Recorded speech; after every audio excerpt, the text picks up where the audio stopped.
Well, welcome back to Toronto. Always great to have you here. Thank you. Always great to be in Toronto. How many times have I been here? I feel 4 or 5, something like that. I think you need a condo, actually. Yeah, we'll get on that for you, Maria. What an extraordinary performance you did in this movie. And I mean, let's just talk mother to mother. Do I need to say anything else? No. Every parent I know that has seen this movie has been so affected by it. And if you could have seen all of us, most of us in the movie are parents, the pain that it brings up, the questions, the soul searching about who you are as a human being, as a mother, what you would do for your child as a parent. Really tough questions. I wanted to ask you, because what was your very initial reaction when you were approached for the role and that you read the script? Because I can't even imagine, you know, as you were just saying, like the gut instinct to it and how you would have felt reading something like this. I always say with my child, and he's 12 and a half now, he's going to be 13, I would rather him be dead than missing, really.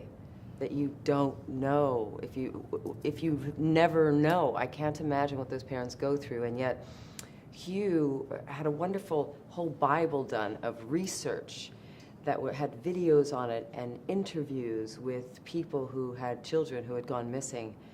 And it was incredible, and he shared that work with a lot of us, so we did a lot of research on that. And just as a mother, feeling that pain and darkness of it. And so for that reason, for me, it was easy to dive into the role, having my own child, knowing that I would have been both.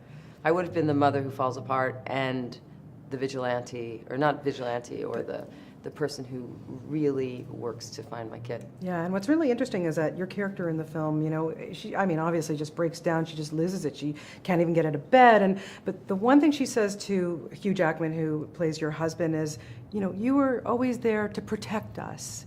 You know, you were the guy who's supposed to make everything safe. Maria, oh my God, I can't even say it without almost bursting into tears. Like, it's how we depend on our loved ones that really struck me in this film. And you can't do anything about it. Exactly. And also the way that Keller is so prepared for everything. When you see his basement, when you see his manliness, and of course you think he's going to protect us from everything. And then we're all human beings. We don't know what's going to happen in the next instant. And we're always surprised, and hopefully for most people, never in this way. Yeah. But to be honest, the main reason I did the movie was because I saw Incendies, Denis Villeneuve's film, and I thought it was one of the most brilliant films I've ever seen, and said, I need to work with this director. They offered me the part, I read the script, I knew it was very painful and dark, but I loved actors attached in the role. But then I saw his film, and I was over the moon. And Roger Deakins was shooting it, who I know, and I just said, yes, I need to do this. Yeah, good segue, because my next question was about Denis, and you know, he's such a great guy, Canadian, and Incendies, and I don't know if you saw Polytechnique, and he always goes into these, you know, dark places. I told him he needs to do a musical and lighten it up for the next one. He really needs to. But what was it about this man that he just brought such depth out of you guys? I mean, he probably had to get into the trenches with you to be able to make a film like this, I would think. Do you know what it is about Denis? He organically has depth. He organically has soul and lives in a very interesting place with many different parts of himself. And he chooses actors that live in that way as well. So it's not like he has to get in the dirt and we all have to like find our emotions. We're kind of all people and actors in this film who have access to a lot of that stuff, and that's why I thought we were all brought together with Denis. But he's my top 2 directors that I've ever worked with. Who's the other one? I'm not going to say. Okay. Because I don't want to make anybody feel bad. But certainly the top 2, I thought he was extraordinary. He would let us go, and then he would give you one note, a tiny little note, that would shift things in such a way an entire scene would change, and give it breadth and depth and width. And amazing experience working with Denis. Wow, yeah. And I hope to do it more and more. I want to be in every one of his films. Okay, I'll let him know. No problem. You got it. Yeah, I think you should be. Hugh Jackman. I mean, what can I say? Is there anything that this man cannot do? No. When you look at Les Mis, you and Les Mis, then to this, to Prisoners, You think, is that the same guy? And then Wolverine. And then Wolverine. It's an extraordinary performance. But again, I think it's because Hugh is such a soulful, centered, really good, self-possessed human being who knows who he is, so he can do all of these different roles. Yeah. I was saying because for me, knowing Hugh so well, and from all these years that I've been able to speak to him and meet him, and he's just the nicest man in the entire universe. It's not bullshit. He really is. He's the nicest To man. watch him play this role was so disturbing for me. Yet I still couldn't take my eyes off the screen the whole time. But it was really hard knowing what kind of person he is to play this kind of role. What was it like? He really went for it and went there. He doesn't care if anyone likes him. All he cares about is finding his daughter. And a lot of us parents think we would be the same way. Yeah. And I think he took some really big chances in a way in this. And I think he's pretty extraordinary in it. Yeah.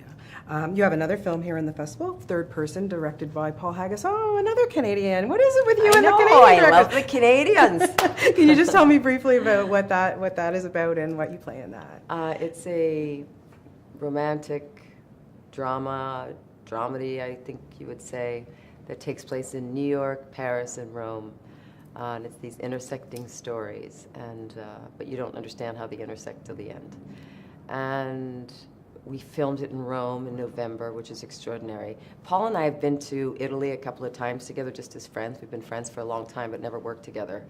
So this is the first time we worked together, and we happened to shoot in Rome. So it was fantastic. Yeah, tough life. Yeah, I feel it was bad. rough. Yeah, I feel rough on you. No. But I can't wait to see the film. I haven't seen it. I've just heard great things about it. Oh, I'm sure it is great. I mean, my goodness, with that cast and him for sure. Yeah. What is it, Maria, when you get a script now these days? That you've done such great work over the years, and I'm a huge fan from ER, so I just have to tell you that. Thank you. But what is it when you get something and what is it now that says, okay, I'm gonna do that one? There's a couple of things now, and it changes as I get older. It's funny. Yeah. Lately, the last year or two, I had a health issue, for instance, this summer. And I thought during this time when I was recovering, I thought, I want to do things that are going to give great feeling to the world, inspire the world. So my next project, I read the script. It's called McFarlane. Disney's doing it. It's based on a true story.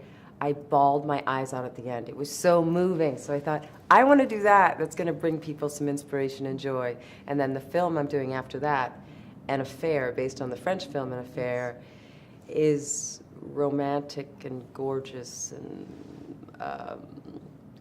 good stuff to put in the world. That's what I want to do right now. Well, good. Well, we love when you do anything. You're so wonderful. Thank you. And please just have a wonderful time here in Toronto at TIFF and try to enjoy yourself. Always great talking to you. I will. Thanks, Maria. Always nice to Thank see you.